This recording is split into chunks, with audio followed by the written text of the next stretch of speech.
जी बहुत शुक्रिया आप दोनों लोगों का। और अब इस बातचीत का आखिरी राउंड शुरू होगा, डज गॉड एग्जिस्ट की ये बहस मुफ्ती शमाइल नदवी और जावेद अख्तर साहब के बीच। आप लोग अपने अपने हाथ ऊपर करेंगे, मैं यहाँ से तय करूँगा। और माइक हमारे पास है क्या? एक ही माइक है ऑडियंस के लिए? दो माइक है, एक इस तरफ एक इस तरफ, ठीक है। तो जी सबसे पहले हमारी सहयोगी हैं मारिया शकील जी, पूछिए सवाल। थोड़ा सा रुकेंगे ताकि कैमरे का फ्रेम आप पर आ जाए, आपकी तो प्रैक्टिस है टीवी की। जी नदवी साहब, मैं खुदा को मानती हूँ, पहले मैं इसी प्रमाइस से शुरू कर रही हूँ और ये बता रही हूँ आपको, मैं मानती हूँ। लेकिन कुछ सवाल हैं जो जावेद साहब ने उठाया, उसका जवाब आपको देना चाहिए। पहला सवाल ये कि गज़ा में सालों से छोटे बच्चे मर रहे हैं, वो उनको अगर खुदा मर्सीफुल है, हम मानते हैं कि अल्लाह ताला में बहुत ताकत है, तो वो बच्चे क्यों मर रहे हैं?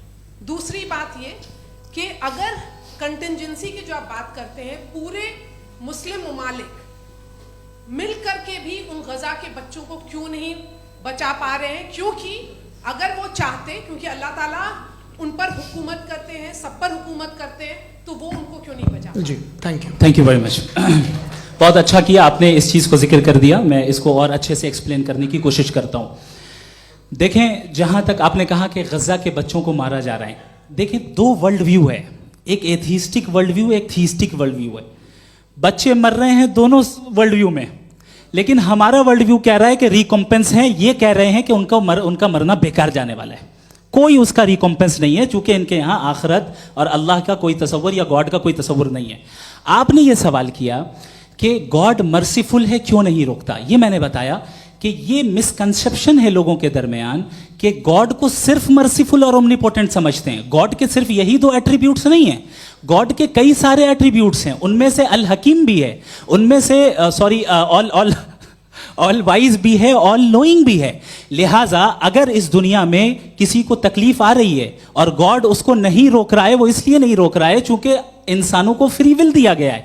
ठीक इसी तरीके से अगर एक डॉक्टर किसी छोटे बच्चे को इंजेक्शन लगा रहा है, उसे तकलीफ पहुंच रही है, उसके लिमिटेड पर्सपेक्टिव के एतबार से यह गलत हो रहा है और डॉक्टर बुरा है। लेकिन जब आप ब्रॉडर पिक्चर को देखेंगी, आपके और हमारे पास सिर्फ एक पिक्सल है, हमें इतना नजर आ रहा है कि गज़ा में कत्ल हो रहा है, लेकिन इसके पीछे कितना रिकॉम्पेंस उनको मिलने वाला है, पूरा पिक्चर गॉड के पास है। तो एक पिक्सल से आप पूरे पिक्चर को कभी भी जज नहीं कर सकती। आप इसमें कुछ जोड़ना चाहेंगे?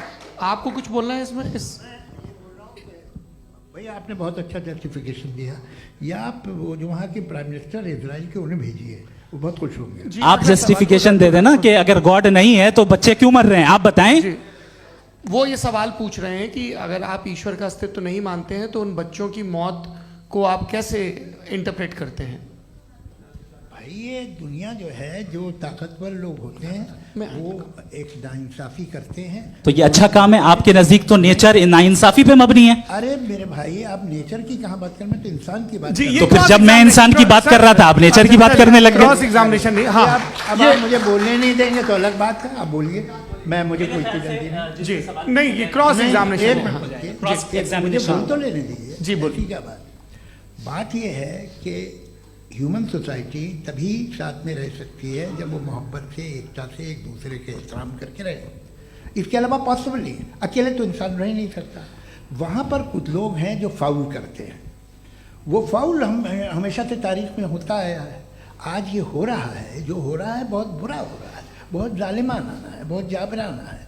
उसको आप कहें कि ये बच्चों को कॉम्पनसेशन मिल जाएगा या इसकी इंजेक्शन है, इंजेक्शन तो हेल्थ के लिए दिया जाता है। आप ये कह रहे हैं कि ये बच्चों की जो धज्जियां उड़ रही हैं ये इंजेक्शन है, ये टेस्ट है और उस टेस्ट में उनको ऐसा रिकॉम्पेंस मिलेगा जो आपके तसव्वुर के बाहर है। ये आप 3 बरस के बच्चे को बारूद से उड़ा के टेस्ट ले रहे हैं। वाह, वो नहीं ले रहा है, खुदा नहीं उड़ा रहा है, इजराइल उड़ा रहा है। जी, ये तो उसको कंडेम करें। अगला सवाल लेते हैं।